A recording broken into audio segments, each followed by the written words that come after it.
नमस्कार फौजी भाइयों, स्वागत है आप सभी का आपके अपने यूट्यूब चैनल और स्टडीज़ 2.0 में। ठीक है, तो जो भी साथी Indian army, Agniveer, GD, tradesman, clerk, nursing exam की तैयारी करा उनके लिए ये क्लास रहने वाली है। ठीक है, तो आज के सेशन में जो हम जीके एंड जीएस दोनों को कवर करने वाले, काफ़ी इंपॉर्टेंट है एग्जाम की दृष्टि से। एग्जाम आपके जो बहुत कम दिन बचे हुए, अब समझ लेना कि आपके पास एक महीना भी नहीं हुए।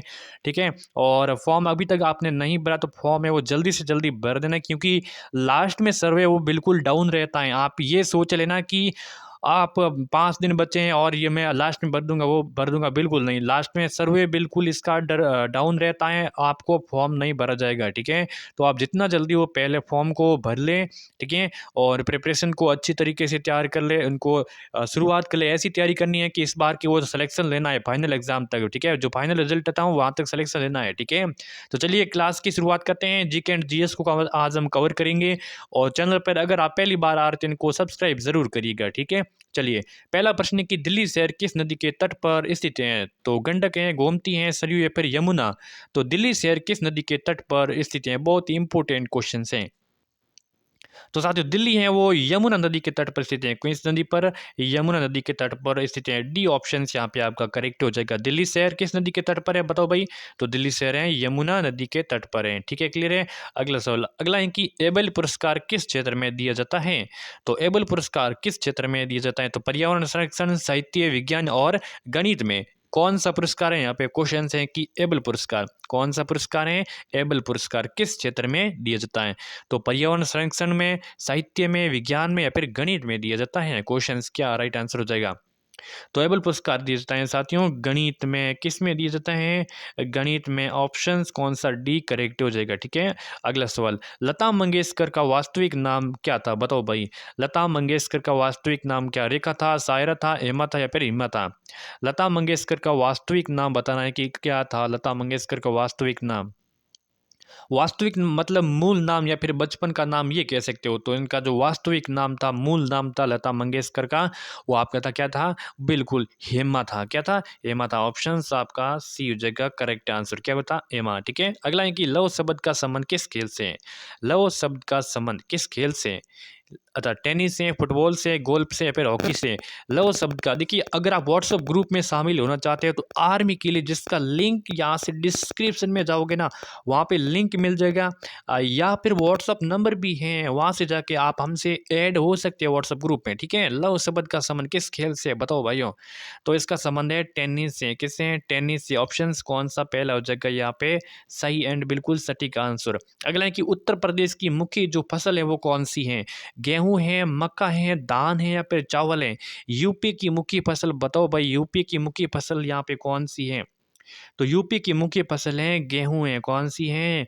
गेहूं है। ऑप्शन ए हो जाएगा करेक्ट आंसर। ठीक है, अगला है कि नवीनतम राष्ट्रपति द्रौपदी मुर्मू का संबंध किस जनजाति से है बताओ भाई? दो नवीनतम राष्ट्रपति द्रौपदी मुर्मू है, इनका संबंध किस जनजाति? एक जनजाति कौन सी है? तो गोंड जनजाति है, चैंचू है, संथाली है फिर गोडा है? बताओ भाई क्या आंसर हो जाएगा? द्रौपदी मुर्मू का संबंध ये किस जनजाति से हैं? तो बताइए क्या आंसर हो जाएगा? आदिवासी तो हैं लेकिन जनजाति कौन सी है? तो संथाली जनजाति। कौन सी है? संथाली जनजाति। सी आंसर आपका करेक्ट। एक बार राष्ट्रपति चुनाव हारकर दूसरी बार, क्या है कि एक बार राष्ट्रपति चुनाव हारकर दूसरी बार पद पर निर्वाचित हुए जो व्यक्ति हैं तो कौन है? डॉक्टर जाकिर हुसैन है, प्रतिभा पाटिल है, नीलम संजीव रेड्डी है, फिर इनमें से कोई नहीं। देखिए, एक बार राष्ट्रपति चुनाव हारकर दूसरी बार पद पर निर्वाचित हुए तो वो व्यक्ति कौन है? बहुत ही उपयोगी क्वेश्चन है। तो वो नीलम संजीव रेड्डी है। कौन है? नीलम संजीव रेड्डी। सी ऑप्शन आपका करेक्ट हो जाएगा। अगला है कि पुस्तक क्रिकेट माई स्टाइल, इसके लेखक कौन है साथियों? एक पुस्तक है जिसका नाम है क्रिकेट माई स्टाइल। क्या है? Cricket my style. इसके लेखक कौन है? तो कपिल देव हैं, सुनील गावस्कर हैं, इमरान खान है या फिर सचिन तेंदुलकर है? बताओ भाई।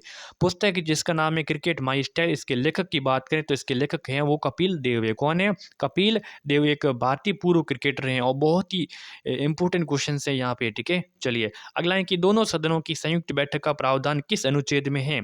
दोनों सदनों की संयुक्त बैठक का प्रावधान किस अनुच्छेद में है? तो अनुच्छेद 124 में, 123 में, 108 में या फिर 79 में? दोनों सदनों की संयुक्त बैठक का प्रावधान किस अनुच्छेद में है? बहुत ही उपयुक्त क्वेश्चन है। तो किस अनुच्छेद में है? बिल्कुल यहाँ पे अनुच्छेद 108 में। किस अनुच्छेद में? अनुच्छेद 108 में। सी ऑप्शन आपका करेक्ट हो जाएगा। अगला सवाल है साथियों कि नेपोलियन को किस द्वीप में कैद करके रखा गया? नेपोलियन को किस द्वीप में कैद करके रखा गया था? तो सिसिली द्वीप में, एलेना द्वीप में, हवाई द्वीप में या फिर ओंगू द्वीप में? नेपोलियन को किस द्वीप में कैद करके रखा गया था? बहुत ही उपयोगी क्वेश्चन है। तो ये कौन से कैद में? यहाँ पे एलेना द्वीप में। किस द्वीप में? एलेना द्वीप में कैद करके रखा गया था। ऑप्शन आपका बी करेक्ट। भारत की प्रथम खिलाड़ी जिसने एक ओलंपिक में 2 पदक जीते थे। भारत की प्रथम खिलाड़ी जिसने एक ही ओलंपिक में 2 पदक जीते थे। तो अवनी लेकर थी, नीरज चोपड़ा थी, कृष्णा नागर थी या फिर बजरंग पूनिया थी? भारत की प्रथम खिलाड़ी जिसने एक ही ओलंपिक में 2-2 पदक जीते थे, 2 पदक जीतने वाले वो कौन थी? तो वो थी आपकी अवनी लेखरा थी। कौन थी? अवनी लेखरा। निशानेबाजी से संबंधित है इनका, ठीक है? अवनी लेखरा ऑप्शन आपका पहला हो जाएगा सही आंसर। साथियों अगला सवाल है कि झेलम नदी के किनारे किन 2 शासकों के मध्य युद्ध हुआ था? देखिए, झेलम नदी के किनारे, कौन सी झेलम नदी के किनारे 2 शासकों के मध्य युद्ध हुआ था? तो किन 2 शासकों के मध्य युद्ध हुआ था? बताओ भाई।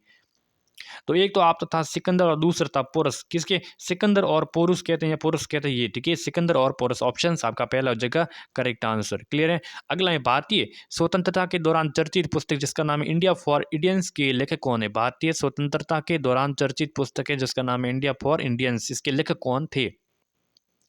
भारतीय स्वतंत्रता के दौरान चर्चित पुस्तक है जिसका नाम था इंडिया इंडिया फॉर इंडियंस के लेखक। तो इंडिया फॉर इंडियंस के लेखक की बात करें यहाँ पे, तो बिल्कुल साथियों चित्तरंजन दास। कौन थे? चित्तरंजन दास ऑप्शन आपका पहला सही एंड बिल्कुल सटीक आंसर हो जाएगा, ठीक है? अगले क्वेश्चन अगला है कि भारत का उद्यान किस ये क्या है? भारत का उद्यान किसे कहा जाता है? भारत का उद्यान किसे कहते हैं? तो मुंबई को, दिल्ली को, बेंगलुरु को या फिर कोचीन को? भारत का उद्यान किसे कहते हैं? तो किसे कहते हैं? बताओ भाई किसे कहते हैं? तो बेंगलुरु को कहते हैं भारत का उद्यान, ठीक है? ऑप्शन यहाँ पे सी आपका करेक्ट हो जाएगा। अगला है कि कृष्णदेव राय किसके समकालीन था? कृष्णदेव राय किसके समकालीन था?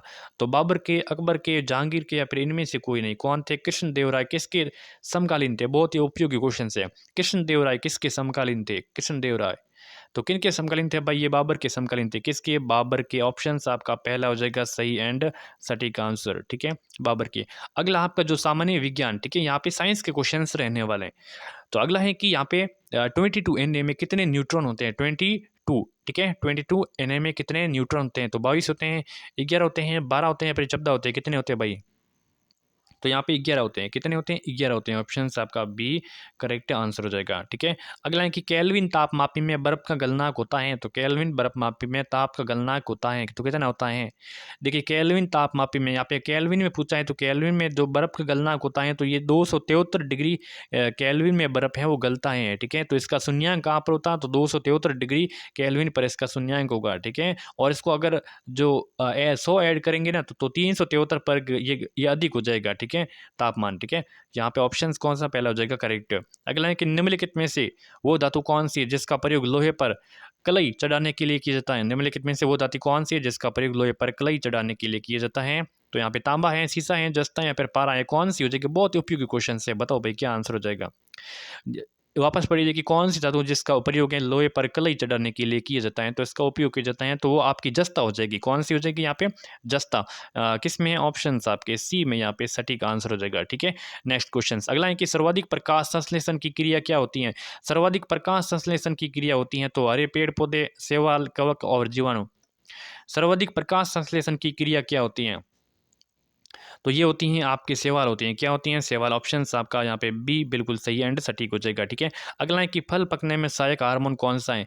फल पकने में सहायक हार्मोन तो जिब्रेलिन है, एथिलीन है, मार्फेक्टिन है या फिर इनमें से कोई नहीं? फल पकने में सहायक हार्मोन की बात करें तो कौन सा हो जाएगा? देखिए फल को पकने में जो सहायक हार्मोन है तो एथिलीन है। कौन सा है? एथिलीन है। बहुत ही उपयोगी प्रश्न है, ठीक है? बी उत्तर आपका करेक्ट हो जाएगा, एथिलीन है। अगला है कि काटने के पश्चात सेब का भूरे रंग में बदलना उदाहरण किसका है? देखिए जब सेब को काटते हैं तो काटने के बाद में वो कैसा हो जाता है? वो भूरा रंग हो जाता है। कैसा हो जाता है? भूरे रंग का। बिल्कुल, ठीक है? तो ये किसका उदाहरण? भौतिक है परिवर्तन का, रासायनिक का है? ये इसमें कोई परिवर्तन नहीं होता है या फिर ए और बी यानी कि भौतिक और रासायनिक दोनों परिवर्तन है। तो देखिए काटने के पश्चात सेब का जो रंग भूरा हो जाता है, ठीक है, रंग भूरा हो जाता है तो ये कहीं न कहीं एक नया पदार्थ बन जाता है, ठीक है? क्योंकि देखिए भूरे रंग को हम वापस वो ऐसा नहीं बदल सकते हैं, ठीक है? तो वो आपका रासायनिक परिवर्तन मतलब जो नई पदार्थ बन जाता है वो आपका रासायनिक परिवर्तन है। लेकिन नया बन के वापस उसी अवस्था में वापस आ जाता है तो वो होता है भौतिक परिवर्तन, इसे कहते हैं। ये आपको कन्फ्यूज़न थोड़ी आपको दूर करनी होगी, ठीक है? तो यहाँ पे भूरे रंग में बदलता है और वापस ये भूरा रंग ही रहता है, नया पदार्थ बन गया ना, ठीक है? अगर हम सेब को सिर्फ काटते हैं तो वो भौतिक परिवर्तन हो गया। लेकिन जो सेब कटा हुआ है उसको भूरे रंग में बदलना है तो ये एक रासायनिक परिवर्तन हो गया, ठीक है? चलिए, अगला है कि वाटर गैस का रासायनिक सूत्र क्या है? वाटर गैस का रासायनिक सूत्र क्या है? तो CH4 है, CO प्लस N2 है या फिर CO प्लस H2 है। तो वाटर गैस का रासायनिक सूत्र बताना है। वाटर गैस का रासायनिक सूत्र है, वाटर गैस पूछा है, ठीक है? यहाँ पे भारी जल का पूछ लें तो आपको D2O करना है, लेकिन आपके वाटर गैस का क्वेश्चन है तो राइट ऑप्शन हो जाएगा यहाँ पे CO प्लस H2, ठीक है? CO plus H2 D option correct हो जाएगा। नेक्स्ट क्वेश्चन अगला है कि एक कूलम्ब आवेश में कितने इलेक्ट्रॉन होते हैं? एक कूलम्ब आवेश में किसने नहीं कितने, ठीक है? कितने इलेक्ट्रॉन होते हैं? एक कूलम्ब आवेश में इलेक्ट्रॉनों की संख्या कितनी होती है?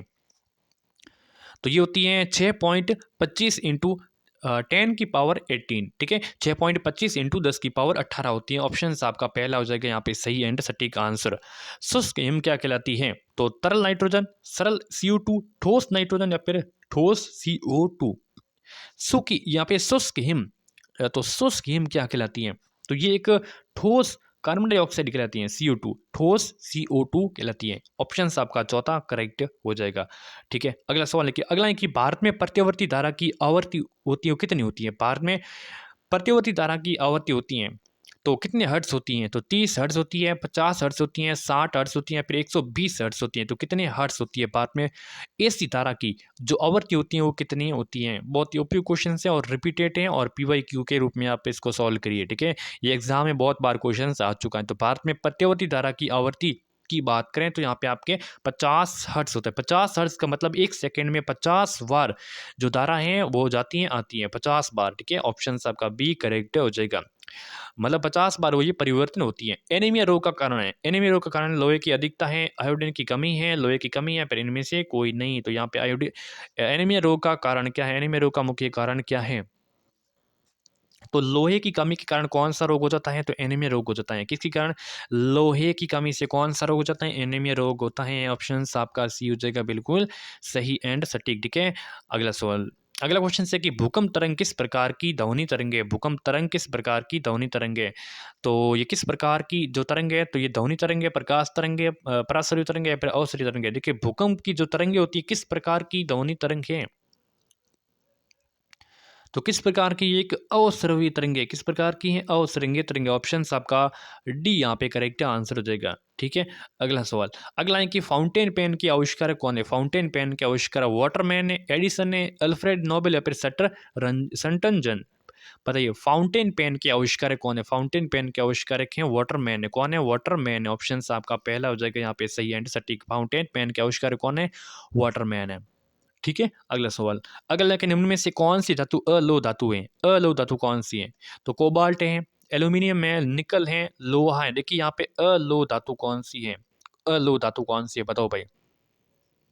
तो यहाँ पे एक एल्यूमिनियम, एल्यूमिनियम कौन सी कैसी धातु है? ये एक अलोह धातु है। ऑप्शन आपका बी करेक्ट हो जाएगा। अगला है कि निम्नलिखित में से कौन सी मिश्र धातु यहाँ पे नहीं है?